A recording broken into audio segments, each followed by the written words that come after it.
Hello everyone, and welcome to my webinar. Today, I'll be discussing intersectionality and how it helps us understand and relate to the characters and themes in Trey Anthony's play, How Black Mothers Say I Love You. Now, intersectionality is a significant concept because it explains how different parts of identity, such as race, gender, sexuality, culture, and class, overlap to create unique experiences of privilege and hardship.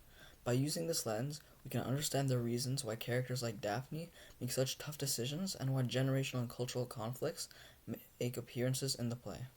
Let us start by explaining intersectionality. The first term was coined by Kimberly Crenshaw in 1989 in her essay, Mapping the Margins. It highlights how someone belonging to multiple marginalized groups, such as being black, female, and an immigrant, like Daphne, faces overlapping and intensified discrimination. For example, a black woman might experience more severe sexism than a white woman and harsher racism than a black man due to her position at the intersection of these forms of discrimination. However, intersectionality involves more than just combining categories. Floya Anthias explains that it also considers level of analysis and how social divisions, such as race and gender, create both personal struggles and structural inequality in society. Because of this, not only do we examine individual experiences such as Daphne's migration, we also acknowledge how larger systems of racism, sexism, and economic oppression impact our choices. This concept originates from black feminist thought, where scholars such as Crenshaw and Patricia Hill Collins argued that the experiences of black women were too often overlooked.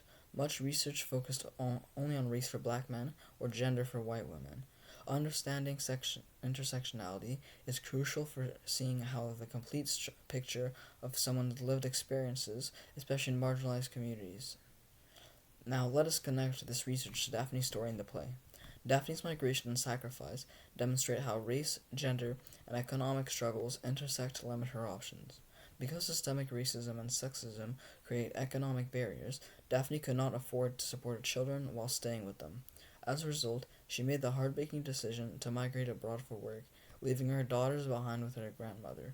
This ties into research by Oizegan and Hondagen Sotelo about how black immigrant women deal with racism, sexism, and economic pressure simultaneously. As Daphne says in the play, I carried her for 9 months, pushed her out all on my own, take the food out of my own mouth to feed her.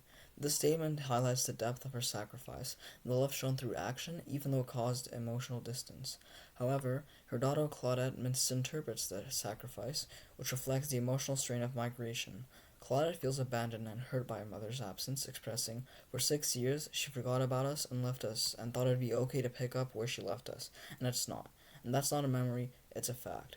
This emotional disconnect reflects research showing how migration creates both geographical and generational distance between parents and children, adding another layer of trauma over time. Another layer of intersectionality in the play is how love is expressed differently in Caribbean culture. Daphne finds it hard to verbally express affection, instead of showing love through hard work and sacrifice. She states, I tried to do my best for what was right for you girls, and that's that. I worked 3 jobs when I got here. 3, and I made sure you girls had everything. This reflects Patricia Hill Collins' research on how, in many black diasporic cultures, love is demonstrated through acts of service rather than words. This difference in how love is expressed leads to misunderstandings across generations, making Claudette feel emotionally neglected, even though Daphne believes she was doing her best.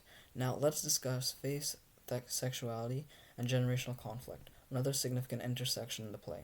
Daphne's strict religious beliefs, deeply rooted in Caribbean culture, clashes with her daughter Claudette's sexuality. She believes faith can change her daughter. She says, Brother David, many years ago, was caught up in the same type of life, and he changed himself, asked God to change him. This demonstrates how religious and cultural expectations shape Daphne's values, leading to conflict. Additionally, generational differences render this conflict more intense. While Daphne clings to traditional values shaped by her culture and faith, Claudette represents a new generation seeking authenticity and acceptance. This overlap of culture, faith, and time demonstrates how intersectionality reveals the complexity of the relationship. Finally, all of these examples highlight why intersectionality is such a powerful tool for analyzing this play. It shows how race, gender, class, culture, and faith overlap to shape the lives of the characters. Daphne's migration was nowhere near a simple choice. It is influenced by systemic racism and economic inequality. Claudette's pain was not solely personal, it also involved cultural misunderstandings and generational trauma. Their conflict over sexuality is not only based on beliefs, but it is also deeply connected to faith, culture, and time.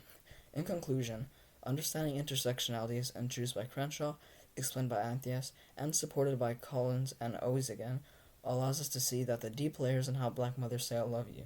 It shows us that these struggles are not just individual, but are part of interconnected systems of oppression and love. Through this lens, we not only gain a better understanding of Daphne and Claudette, but also of the real experiences of Black immigrant families. Thank you.